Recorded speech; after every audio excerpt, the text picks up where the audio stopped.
For our July safety video, we're going to be looking at heat safety.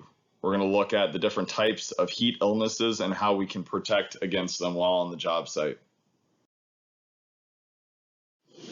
So looking at some data from the National Safety Council, you can see that 30,000 people have died from heat-related illnesses since 1936. If we're looking on an average yearly basis, about 384 people die each year from heat stroke, which is the most severe heat illness and something that you really need to protect against. When you're looking at how your body works and what physical shape that you're in, it's easy to understand why elderly people are more susceptible to being overcome by any heat-related illness, which will result in their death. There are two main ways in which our bodies produce heat. First is metabolic heat. So this is when your body's generating heat when you drink something, when you're digesting food, also when you're working out or you're getting some type of metabolic exercise.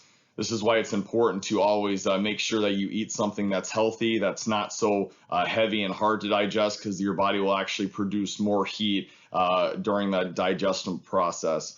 Also, work and exercise, acclimation is very important. Working in the heat for long periods of time or over a long span of time will help your body acclimate better and make it used to working in the hotter temperatures. Also, exercise, it's just a natural generation of heat. Next is environmental heat. So this is when your body's absorbing heat from the surrounding environment like the sun.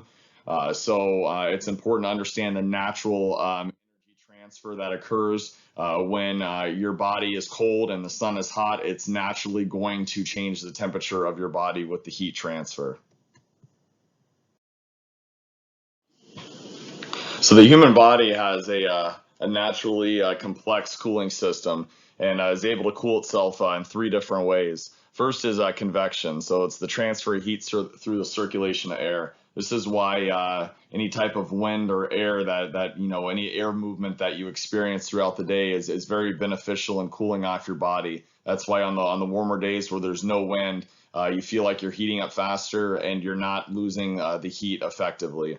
Next is evaporation. So when any type of liquid changes into a vapor, so this is your body's natural means of cooling itself through sweating and then having the evaporation take place off your body. So it's pulling that heat out of your body.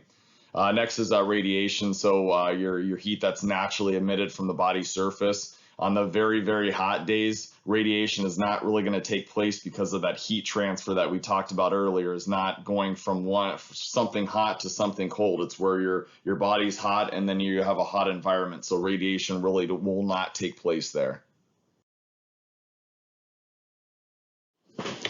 So while we have a complex cooling system, it can be negatively affected in two different ways. First is humidity. So if you're in a high humid environment, the water vapor and the lack of air movement will prevent the natural evaporation that should be taking place to pull that heat out of your body. So in really humid environments, that's why you will sweat more, is because your body is not effectively evaporating the sweat that you're releasing. Next is clothing. So the type of clothing that you wear, if you're wearing cotton, it's going to absorb that moisture. It's going to keep that moisture on your body, which is not what you want. That's why, different materials, wicking materials like Under Armour are beneficial to wear because it doesn't allow the moisture to stay on your skin. It helps evaporate that moisture and pull that heat from your body. So the first type of heat-related illness that you can come across is heat rash. So this is the least severe, and it's basically when you're in hot, humid environment where you keep sweating and the sweat is not evaporating, it's going to build up. So you're going to have the salts that build up on your skin, and it's going to produce a rash. And then also can be very, very painful. That's why it's important to always keep the skin dry. So like I talked about before, wearing correct clothing such as, wicking material can help ensure that your body stays dry and that you don't have any moisture that stays on you throughout the day. Also, this is why it's important when you're in hot environments and you're working during the day, you want to make sure that you're bathing regularly, that you're take a shower, get all of those salts off your body so that you don't form any type of heat rash. So the next heat-related illness that we'll talk about is heat cramps. So these are the painful muscle spasms that result in your body sweating all day, and if you're only replenishing it with water, you're not getting the electrolytes your body needs to function correctly. So it's important to make sure that you're replenishing electrolytes through things like Gatorade, preferably zero sugar. The sugar that is in regular Gatorade will actually increase your metabolic heat during the digestion of it. So things like Squenchers is a zero sugar electrolyte supplement that we actually have in the safety office. So if you'd like to get that to ensure that this doesn't happen to you, please stop by.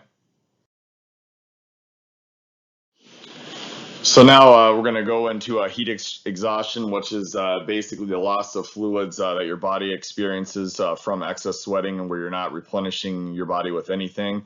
And while people may still sweat, they will be very weak, probably, not very coordinated. They may even collapse. So, they may have a headache, nausea. And the best treatment that you can do for this is getting them in a cool, dry place, maybe a cool compress, like any type of rag, and elevating the feet and ensuring that you're replacing the fluids. This would also be important for a non or zero sugar Gatorade to be given as well. So the next heat illness we'll talk about is the most severe and requires medical attention is heat stroke. If not taken care of and recognized early, it can result in death or brain damage. This heat stroke results when the body's core temperature gets too high and the body cannot cool itself by the methods that we talked about earlier. A person suffering from heat stroke will have hot and dry skin. They will have a very rapid pulse, and their blood pressure will actually fall. And at this time, a person brain is actually cooking, and over time, if not taken care of, there will be brain damage that will take place. It's important to get the person immediately cooled, wrapping them in cool, wet sheets, possibly putting ice on them, and it's important to call 911 and seek immediate medical attention. So when looking at ways to prevent any type of heat illness, there's three main things that we have to look at. So we have to make sure that we always maintain our fluid intake, not just water. Also, we need to make sure that we maintain our electrolytes that our body needs to function correctly. Look at your diet. So it's important to eat light. Stay away from the heavy foods that we talked about earlier. Stick with something healthier that's easier to digest. You don't want to have excess metabolic heat production, and your body needs to be have a well-balanced meal in order to function and cool correctly. And finally, rest periods. This is where we analyze and we look at what the temperatures are, what's the humidity doing, what's the air circulation doing, and adjust our rest periods accordingly with that. It's always important to take frequent rest periods when you're working in high heat and to maintain your fluid intake.